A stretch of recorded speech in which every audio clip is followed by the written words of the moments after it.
ખેડાથી સમાચાર મળ્યા છે કે નડિયાદમાં બિલ્ડર અને મકાન માલિકો વચ્ચે ચાલી રહેલા વિવાદમાં Gujarat real estate regulatory authority RERA દ્વારા મહત્વપૂર્ણ ચુકાદો અપાયો છે। સીધો મતલબ ધરાવતા આ ચુકાદામાં રેરાએ સિદ્ધાર્થ ડુપ્લેક્સ સોસાયટીના કોમન પ્લોટની જગ્યાને ગેરકાયદેસર રીતે વેચી રહેલા બિલ્ડર સામે કાર્યવાહી કરી છે।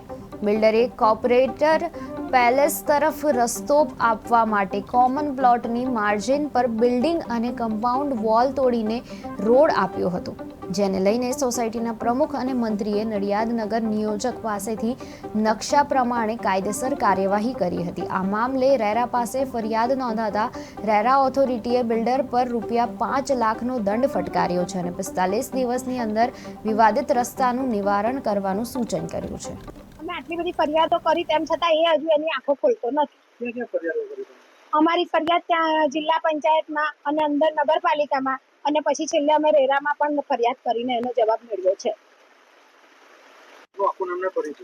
મારું નામ વિનય કુમાર મનુભાઈ સોલંકી, સિદ્ધાર્થ ડુપ્લેક્સ સોસાયટી, મહેશ વાટિકા પાસે, નડિયાદ।